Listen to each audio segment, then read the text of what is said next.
civilización ya no existe.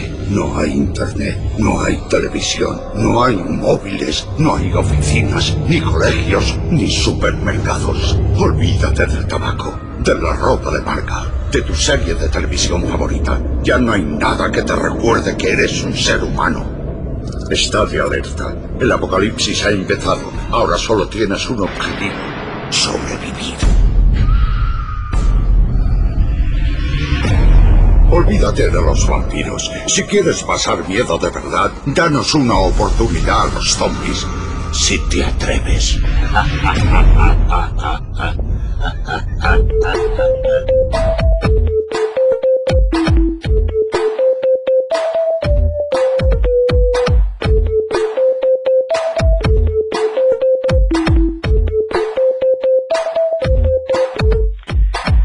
Bueno, buenas tardes, Manel, y ante todo, Andrés. Buenas tardes, Manel. Hola, buenas tardes. Ante todo, muchas gracias por concedernos estos minutos y bueno, súper encantado de poder hacerte esta pequeña entrevista. Bueno, lo primero, a grosso modo, un poquito por encima, naces en Pontevedra en 1975, te dedicas a la abogacía y eres escritor.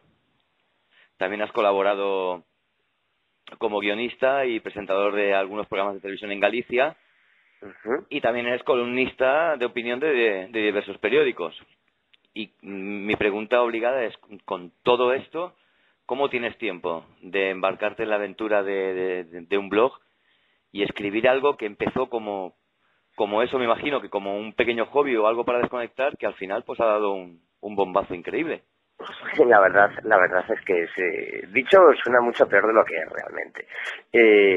Porque realmente, bueno, vamos a ver, parte de eso son cosas que hice en el pasado, que hice cuando estaba en la facultad, o que ya no sigo haciendo, y otras sí que las sigo haciendo hoy en día. La verdad es que para mí suponía para mí escribir fue casi me atrevería a decir que como si fuese una terapia, y te voy a explicar por qué. La literatura jurídica, la literatura del derecho, es una literatura muy densa, muy de masticar. Es casi me atrevería a decir que es a la literatura lo que la música militar a la música. No deja mucho lugar a la creatividad. Si me apetecía contar algo que no fuesen las querellas y las demandas y los recursos que estaba haciendo todos los días. Y me parecía que contar una historia que fuese de no muertos, de zombies, que es la cosa más alejada que puede existir al universo ordenado y estable del derecho, pues que era un reto muy entretenido. Pero bueno, también sabía que yo no era un escritor profesional en aquel momento y que no me planteaba ni siquiera pasear un manuscrito por las editoriales. Entonces dije, bueno, pues hagamos una cosa, colguémoslo en un blog y si lo lee alguien bien, y si no lo lee nadie, pues también. Claro, la sorpresa fue que reventó por todas partes cuando los 5 primeros lectores se transformaron en 50, los 50 en 1000, y cuando me di cuenta, pues bueno, fue lo que fue Apocalipsis Z y todo lo que generó después.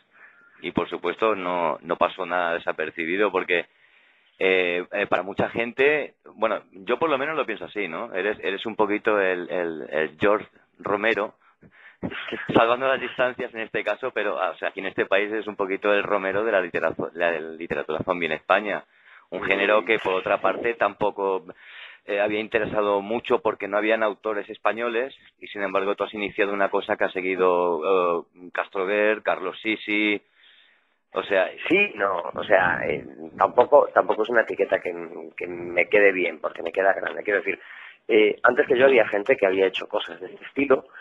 Lo que pasa es que a lo mejor no habían tenido ni la difusión ni la publicidad, por decirlo de alguna manera, el boca a boca, o habían tenido la viralidad que tuvo AZ.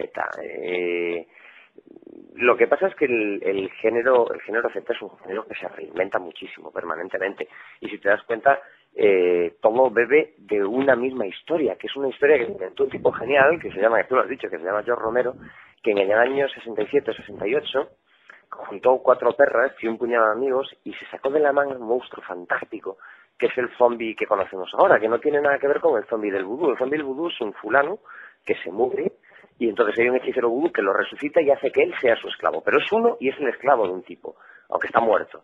Pero Romero, que es un genio absoluto, lo reinventa, mete eso en una coctelera, le mete elementos de la momia, le mete elementos del vampiro y crea un monstruo totalmente nuevo, que es el zombie pop, por llamarlo de alguna manera, que es el monstruo por excelencia de la segunda mitad del siglo XX y de la primera, está siendo por lo menos el monstruo de la primera década del siglo XXI. ¿Y por qué es tan genial?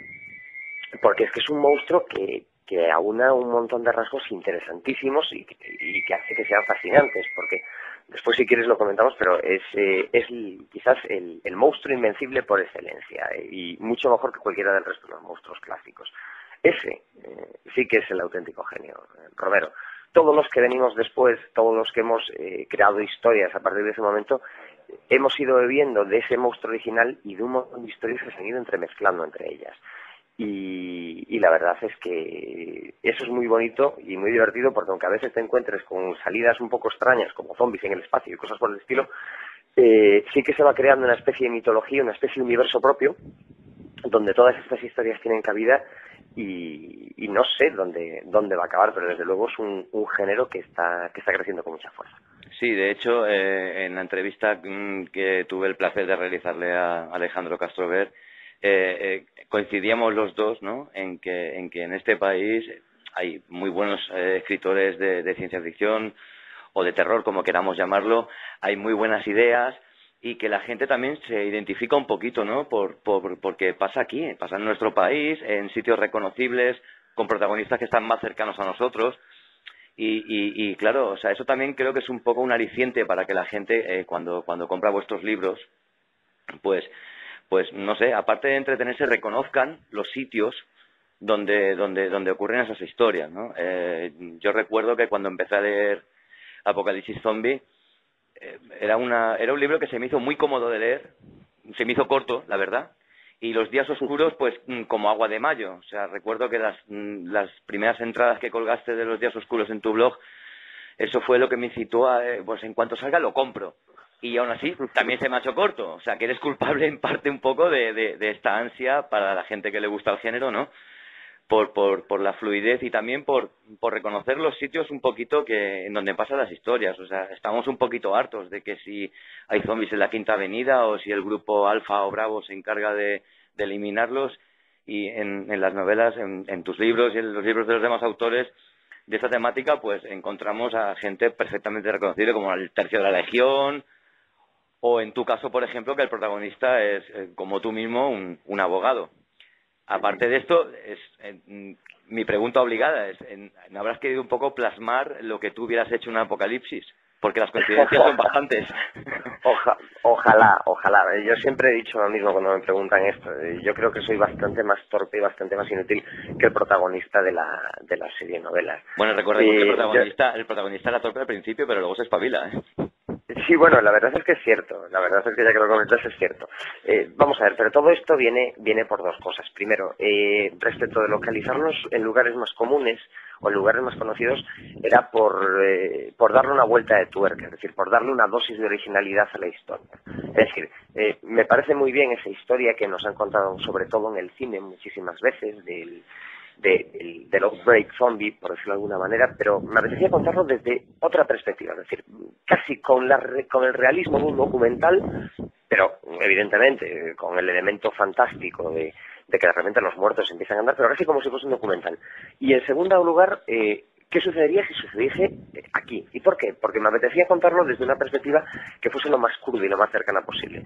Normalmente, como tú comentas, estas historias de zombies, o de no muertos, yo prefiero no muertos, siempre suceden, pues eso, en un suburbio de Nueva York, en un suburbio de Atlanta, siempre están localizados en una gran ciudad americana, donde vemos su vida tranquila y normal, y de repente todo se va al diablo.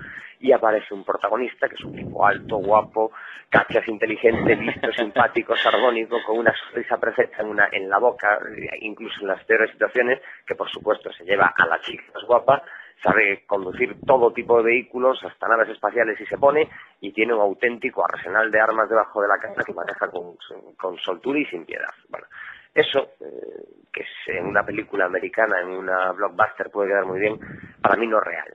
Para mí no es real porque esas circunstancias no son reales y porque esos personajes no son reales. Es decir, la gente no somos así. Nosotros tenemos miedo, nos equivocamos, cometemos errores, somos mezquinos en muchas ocasiones. Y entonces era importante, pues eso, trasladar eso al personaje. Es decir, que es un tipo normal, que es un tipo sin ningún tipo de habilidad especial, o vamos, sin ninguna habilidad de supervivencia especial, mejor dicho, ¿no? Como puede ser la mayoría de la gente que nos pueda oír. Ajá. Y que de repente se ve metido en un fregado de dimensiones descomunales, porque es que se encuentra con que tiene que hacer frente al fin del mundo.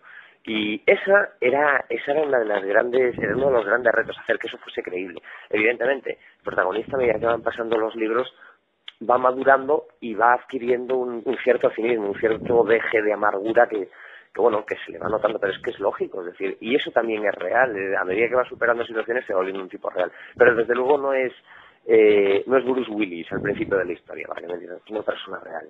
Y eso es quizás lo que quería transmitir con eso. Y el hecho de que el protagonista sea abogado como yo, pues bueno, pues mira,